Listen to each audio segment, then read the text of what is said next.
మహిళా తల్లులందరికీ కూడా ముందుగా నా హృదయపూర్వకమైన ధన్యవాదాలు కృతజ్ఞతలు తెలియజేసుకుంటా ఉన్నా. మరి ఈరోజు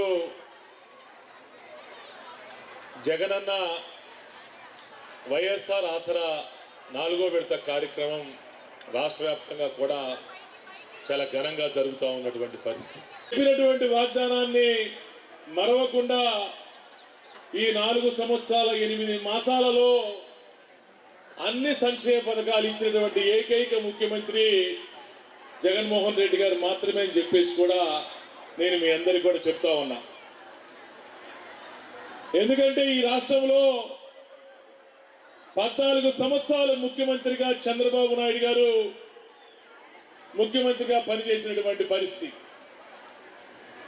మరి పదే పదే చంద్రబాబు నాయుడు గారు చెబుతూ ఉంటాడు, నేను 14 సంవత్సరాలు ఈ రాష్ట్రానికి నేను ముఖ్యమంత్రి చేశాను, ఈ దేశ చరిత్రలే నేను తిరగరాశాను, ఈ రాష్ట్రాన్ని నేను ఎన్నో రకాలుగా అభివృద్ధి చేశాను అని చెప్పేసి చంద్రబాబు నాయుడు గారు ఎన్నో సందర్భాల్లో ఎన్నో రకాలుగా చెప్పి 14 సంవత్సరాలు ముఖ్యమంత్రిగా వెలగబెట్టినటువంటి పరిస్థితి అని చెప్పేసి కూడా మీ అందరికి కూడా తెలుసు.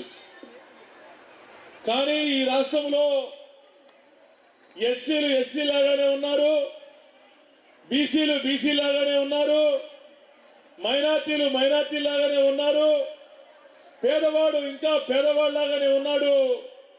ఎవరి జీవితాలలో కూడా ఒక మార్పు వచ్చేటువంటి పరిస్థితి లేదు.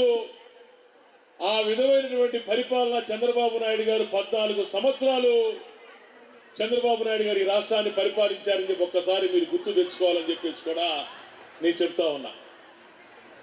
ఆ రోజు 2019లో జగనన్న 3600 పైచిలుకు కిలోమీటర్లు పాదయాత్ర చేస్తా ఉన్నప్పుడు ఆ రోజు ఇడుపులపాయ దగ్గర నుంచి ఇచ్చాపురం వరకు పాదయాత్ర చేస్తూ ప్రజల యొక్క కష్ట నష్టాల ఇబ్బందులు బాధలు కన్నీళ్లు తెరుచుకొని నేను గాని అధికారంలోకి వస్తే ప్రతి ఒక్కరి జీవితాలలో ఒక వెలుగు తీసుకొస్తాను, అందరినీ సంక్షేమ పరంగా అభివృద్ధి పరంగా ప్రతి ఒక్క జీవితాలను నేను ఆదుకుంటానని చెప్పేసి ఆ రోజు జగనన్న పాదయాత్రలో చెప్పినటువంటి పిదప ఈ రాష్ట్ర ప్రజలందరూ జగనన్నే ఈ రాష్ట్రానికి ముఖ్యమంత్రి కావాలి, రాజన్న ఆశయాలు కొనసాగాలంటే జగనన్నే మరలా ముఖ్యమంత్రి కావాలి అని చెప్పేసి ఆ రోజు జగనన్నని అత్యధికమైన మెజార్టీతో గెలిపించినటువంటి పరిస్థితి మీ అందరికీ కూడా తెలుసు.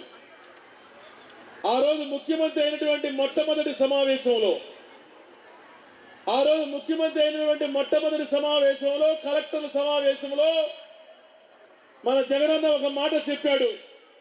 అధికారులందరూ ఒక పక్కన కూర్చున్నారు, కలెక్టర్లు ఒక పక్కన, ఇటు పక్కన ఎస్పీలందరూ ఒక పక్కన, ఇటు పక్కన మంత్రులందరూ ఒక పక్కన కూర్చొని ఉంటే ఆ రోజు మన జగనన్న ఒక మాట చెప్పాడు. మీ అందరికి గుర్తుందో లేదో, చాలా మందికి గుర్తుంటుంది, నేను మళ్ళీ మీకు గుర్తు చేస్తా ఉన్నా. మనం అధికారంలోకి వచ్చాం, మనకి ఈ రాష్ట్రంలో ఉన్నటువంటి ప్రజలు 152 మంది శాసనసభ్యులను మనం గెలిపించి మనకి పూర్తి స్థాయిలో మనకు మెజార్టీ ఇచ్చారు.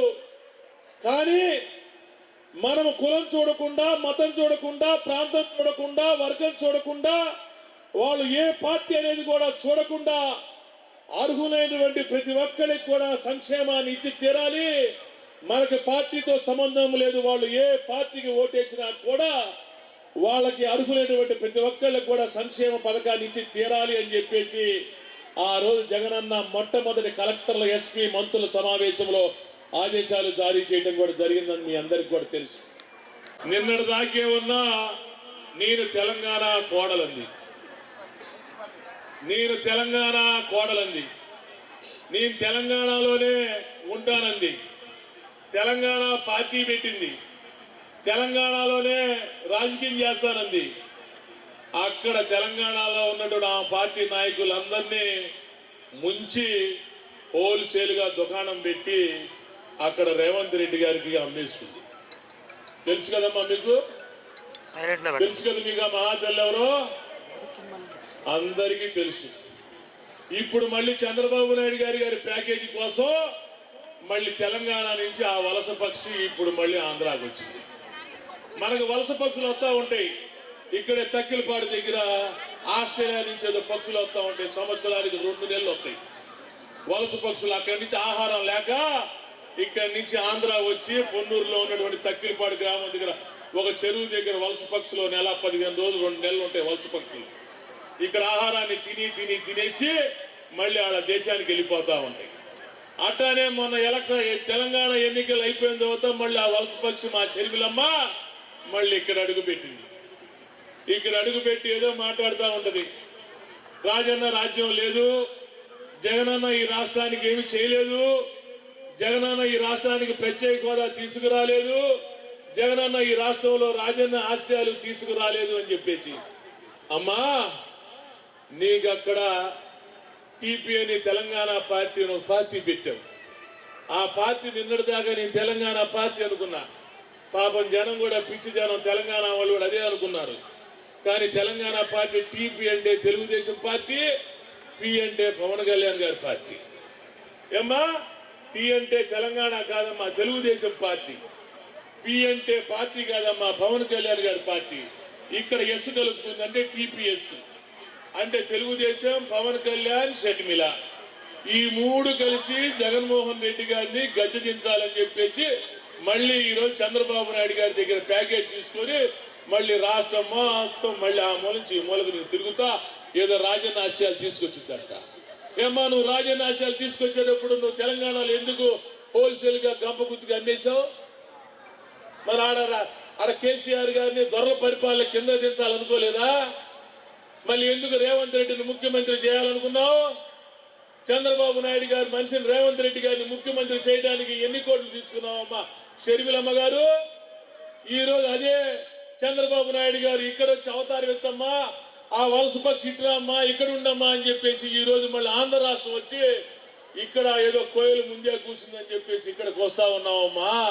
షర్మిలమ్మ ఇది పద్ధతి కాదు. నువ్వు జగనన్న రక్తం పంచుకు పుట్టుండొచ్చు, లేకపోతే జగనన్న వారసురాలు అయి ఉండొచ్చు. జగనన్న గద్దె దించాలని చెప్పేసి నువ్వు చేసినటువంటి కుట్ర మాత్రం ఇది మంచి పద్ధతి కాదమ్మా. ఎన్నో సినిమాలు చూసాం.